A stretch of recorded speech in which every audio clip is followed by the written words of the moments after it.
Can you give me some technical specs on the cars, Okay. like weight, size, motors? Like just educate me. I'm into, I weld and fabricate, and I'm into trucks and motors, and I build cool shit. So I'm always just like the technical shit is what I kind of dig on.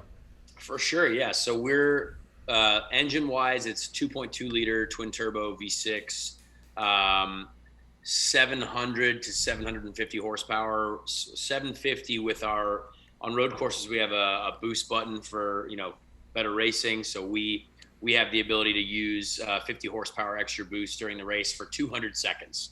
So you can either use that to defend or attack. And it's essentially like nitrous, like what you see in Fast and the Furious. Is very, very accurate. Like it feels like a lot of power. Immediate boost, because with the twin turbo package, it's super easy electronically to just add boost and add power. So the cars weigh 1,600 pounds, so a little bit heavier than a Formula One car would be. But light when it comes to a NASCAR Cup car is almost double, maybe triple that weight. They're Sure. probably 3,000 pounds, and yeah, we a lot of aerodynamic grip, several thousand pounds of downforce coming from the wings, and yeah, I mean that's pretty much kind of the general spec. Do you guys test any? I mean, is it like wind tunnel kind of type of stuff where you guys are constantly working on wings and different pieces to try to create more downforce? Yeah, there's a lot of stuff like that. Thankfully, though, like that's the good part about IndyCar is the cost limiting. You know what I mean? Like you could spend $100 million a year on the wind tunnel, but there's really no point because the aero package is spec. So everyone has the same aero pieces. Everyone has the same wings. Everyone has the same, wickers you can put on the wings. It's just a matter of how you want to run them. And everyone has a different opinion. And you do go to the wind tunnel to find a few different things, which is, that's all basically most important for the Indy 500. Because the Indy 500 is we're going the fastest. You have to be the most aerodynamic efficient. And if you can find, something very, very small there, it's going to account for something massive in the long run. So that's where all the aerodynamic work is really done for, is because the Indy 500 is our biggest event. It's the biggest prize money. It's the most points. It's the largest attention. So all the wind tunnel stuff is for that. It's really down to the engine manufacturers as well. The engine manufacturers have a small window to work in, but they're still doing some of the smallest things when it comes to changing how the tuning of the engine during shifts. How do we work the upshifts to make the most efficient possible? How do we generate boost a little bit quicker but controlled?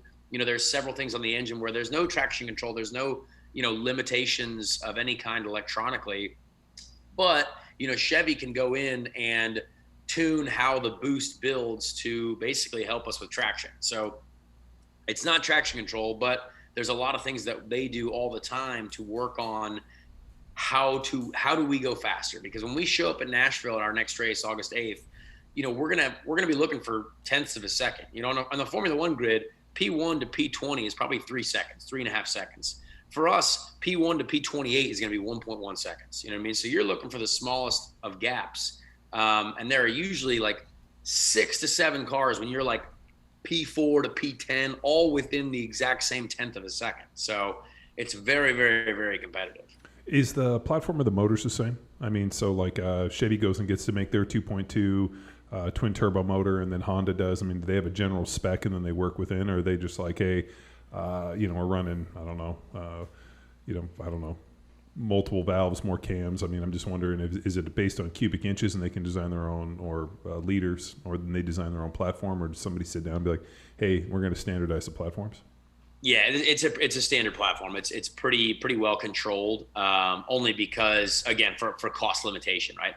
All the adjustments that I'm talking about are very, very small, and it's usually with the electrical tuning of the car, and of the ECU. So in a sense, and I know this is a terrible analogy, you could say that IndyCar racing is like the stock car of the open wheel kind of market. I would. Yes, but even in NASCAR, like when you say stock car, like if you look at it, again, there's only 2 or 3 teams that are going to win races. You've got guys that are driving around at the back of the field that are, 2 to 3 seconds off. You know what I mean? So it's not even like that. I mean, and even those guys, if you truly look into stock car racing and NASCAR racing, I mean, there is so much money being spent on chassis development. Like, yes, the body is a Ford body, or the body is a Chevrolet body, the body is a Toyota.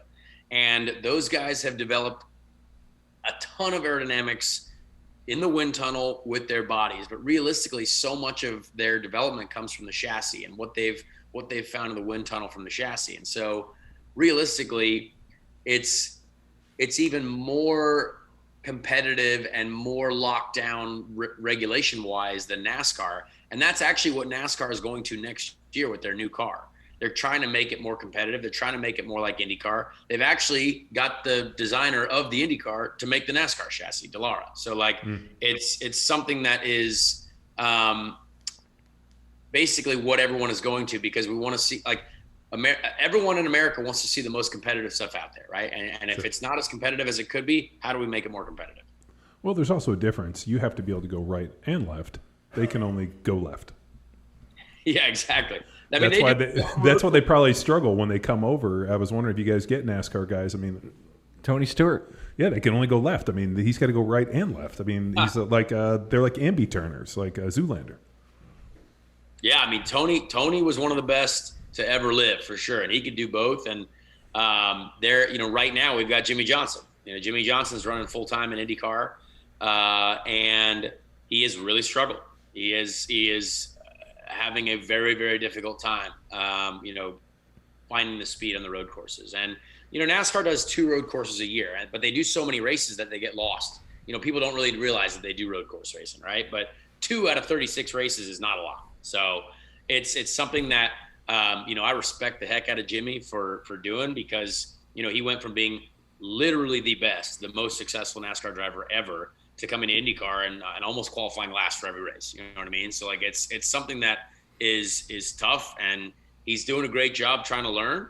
But it's when you're up against the field that he's up against, it's a challenge without a doubt. And you dabbled in NASCAR a little bit. What was your perception when you went over there? Yeah, I mean, I really enjoyed it. I've done 1 Xfinity race and 2 truck races, and I love it. I think it's very, very competitive depending on what car or truck you're in. And if you're in a competitive truck, it's great racing. And I'll watch NASCAR every weekend. You know what I mean? Like I'll watch the truck races, I'll watch the Xfinity races, because I love racing, and I got a lot of friends in the field. You know what I mean? So it's something that for sure, like I love oval racing, and like even though IndyCar and like I was born and bred on road courses. I've really come to like oval racing. And so racing on the oval in the truck has been a lot of fun, and I would love to do more, but it all depends on, what sponsors want to do and what people want to do with me.